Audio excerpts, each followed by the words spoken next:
Je suis rentrée à la maison 3 mois plus tôt que prévu et j'ai trouvé mon fils Marc brûlant de fièvre.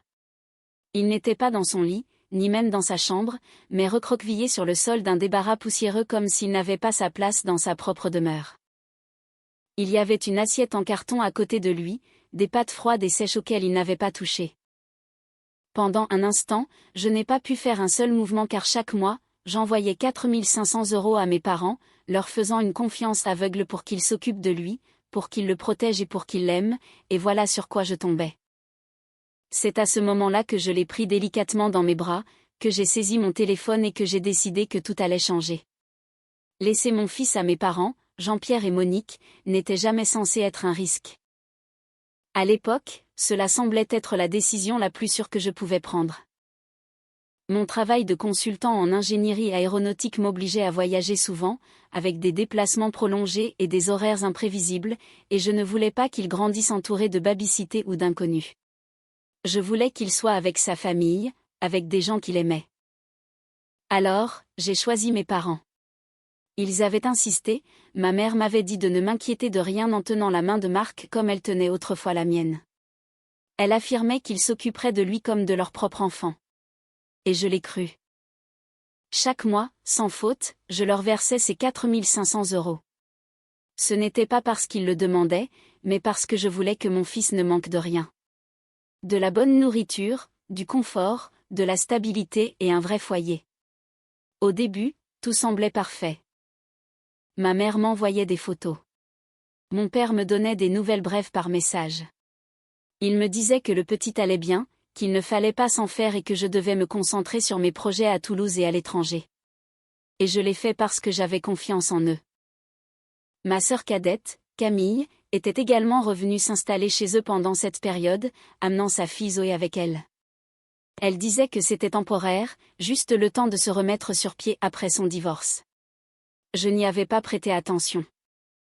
Au contraire, je pensais que ce serait une bonne chose pour Marc d'avoir quelqu'un de son âge à la maison. Mais avec le recul, il y avait des signes, des petits détails que j'ai ignorés, des appels téléphoniques plus courts, des appels vidéo manqués et cette façon qu'avait mon fils d'hésiter avant de dire que tout allait bien. Je me disais que je réfléchissais trop. J'avais tort. Je n'étais pas censée être là cette semaine-là. Mon vol de retour était réservé pour 3 mois plus tard et personne ne savait que j'avais modifié mes plans. Cela devait être une surprise. J'imaginais franchir la porte, voir mon fils courir vers moi avec ce sourire qu'il avait toujours en me voyant. Au lieu de cela, la maison m'a paru étrange dès que j'ai posé le pied à l'intérieur. C'était trop calme, pas un calme apaisant, mais un silence vide. J'ai posé mon sac lentement, en écoutant. Pas de rire, pas de télévision, aucun mouvement. J'ai appelé ma mère mais personne n'a répondu. Je me suis enfoncée plus profondément dans la maison, la poitrine serrée à chaque pas. C'est alors que j'ai remarqué sa chambre. La porte était ouverte, mais à l'intérieur, ce n'était plus sa chambre. Les murs avaient été repeints en rose. Des jouets que je ne connaissais pas jonchaient le sol. Un petit lit d'enfant se trouvait dans le coin. La voix de ma nièce Zoé venait de l'intérieur, elle fredonnait doucement en jouant. Je suis restée pétrifiée. Pendant une seconde, mon esprit a refusé de comprendre. Puis une pensée m'a frappée violemment. Où était mon fils? Je me suis retournée rapidement, le cœur battant à tout rompre, inspectant chaque pièce. La cuisine était vide. Le salon était vide. La salle de bain était vide. C'est alors que j'ai entendu un bruit faible venant du fond de la maison. Je l'ai suivi dans le couloir, après la buanderie, jusqu'à un petit cellier servant de débarras. La porte était entr'ouverte. J'ai poussé doucement et il était là, recroquevillé par terre, en sueur, tremblant de tout son corps. Sa peau était brûlante à cause de la fièvre. Il a murmuré maman très faiblement quand il m'a vu. Il y avait cette assiette en carton à côté de lui avec du riz froid et sec sur les bords. Mes mains ont commencé à trembler alors que je tombais à genoux à ses côtés, pressant ma paume contre son front. Il était bouillant. Et à cet instant, tout en moi a basculé. Je n'ai pas crié. Je n'ai pas paniqué.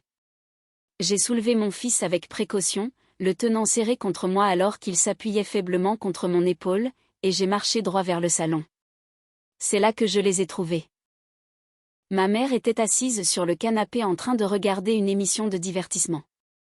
Mon père lisait le journal comme si c'était un après-midi tout à fait normal. Ils ont levé les yeux vers moi et pendant un moment, personne n'a parlé. Puis ma mère a souri.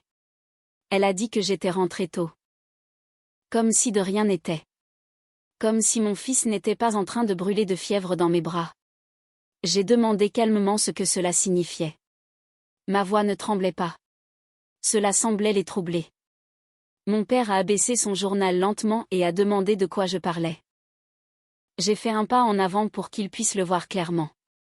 La sueur, son visage pâle, la façon dont il avait à peine la force de s'accrocher à moi. Le sourire de ma mère s'est légèrement effacé, mais pas pour laisser place à de l'inquiétude, plutôt à de l'agacement. Elle a dit rapidement qu'il allait bien et que c'était juste une petite poussée de fièvre. J'ai répété ces mots avec amertume. Une petite fièvre. Et le débarras. J'ai demandé pourquoi il était là-bas. Ma mère a soupiré comme si c'était moi qui rendais les choses difficiles.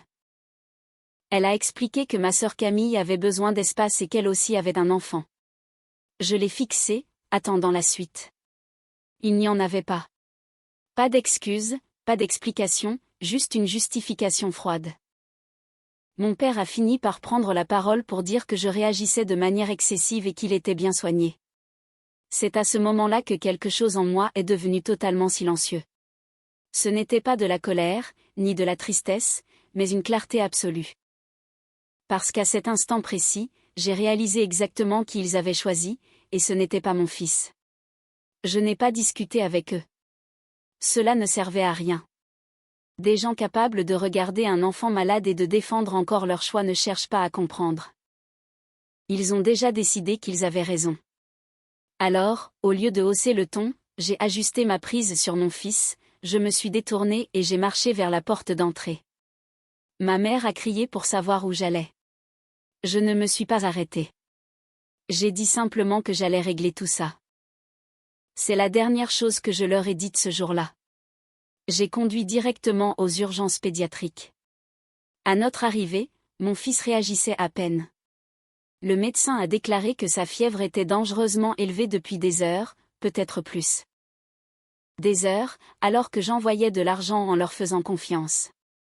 Je suis restée à ses côtés toute la nuit, surveillant chaque moniteur, chaque mouvement, chaque respiration. Et pendant qu'il dormait, j'ai commencé à passer des appels calmes, le genre qui n'implique pas d'émotion, seulement des décisions.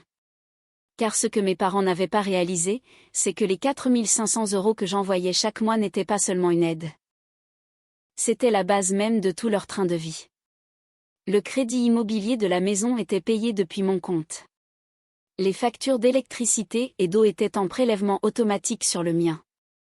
Les courses, les frais de scolarité de Zoé, les assurances, tout passait par moi. Pendant des années, j'avais rendu leur vie confortable sans jamais le faire peser parce que je pensais que c'était ce qu'une famille faisait. Mais maintenant, je ne réfléchissais plus comme un membre de la famille. Je réfléchissais comme quelqu'un qui venait de voir la vérité en face pour la première fois.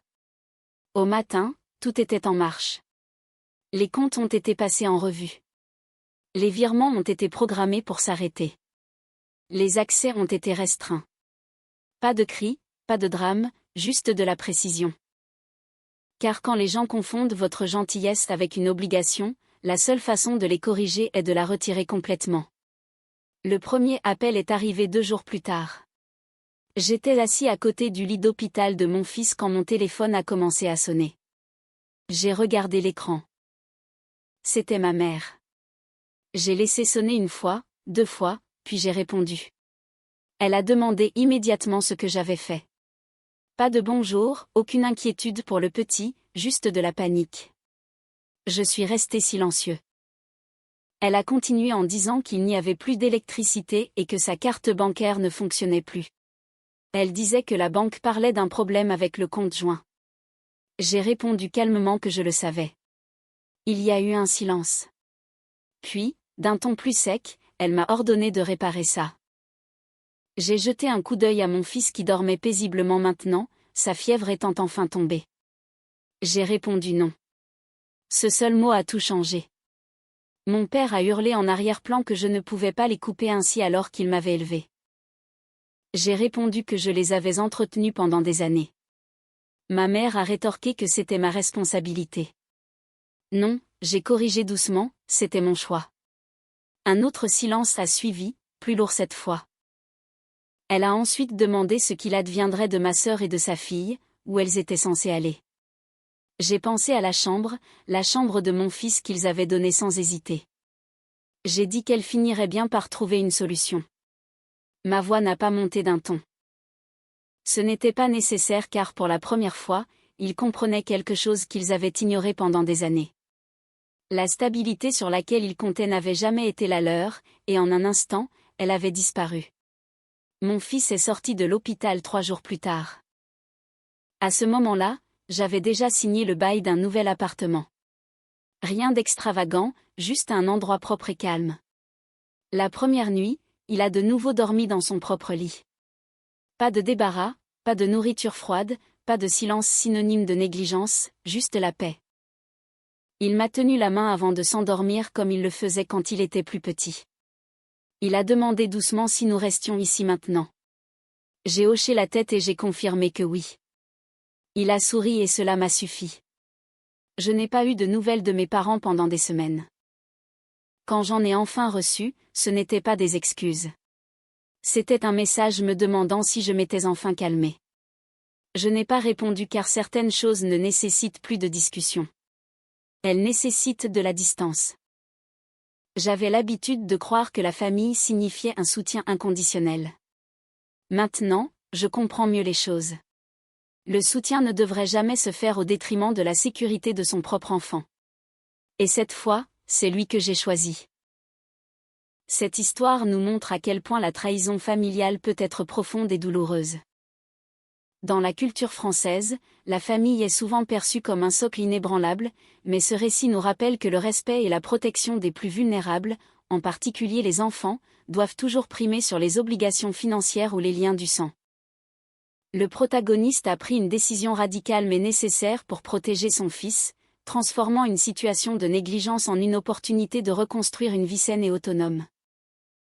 Il est fascinant de voir comment l'argent, souvent utilisé comme un outil de soutien, est devenu le seul levier pour faire comprendre à ses parents la gravité de leurs actes. La réaction des grands-parents, privilégiant le confort matériel à la santé de leur petit-fils, est un signal d'alarme sur la toxicité qui peut parfois s'installer au sein d'un foyer. En fin de compte, ce père a prouvé que la véritable famille n'est pas celle qui abuse de votre générosité, mais celle qui place l'amour et la sécurité avant tout le reste. Pensez-vous que ce père a eu raison de couper brutalement les vivres à ses parents, ou aurait-il dû essayer de médiatiser la situation autrement malgré la gravité des faits? Avez-vous déjà vécu une situation où vous avez dû choisir entre protéger vos enfants et maintenir la paix avec le reste de votre famille? Partagez votre opinion dans les commentaires.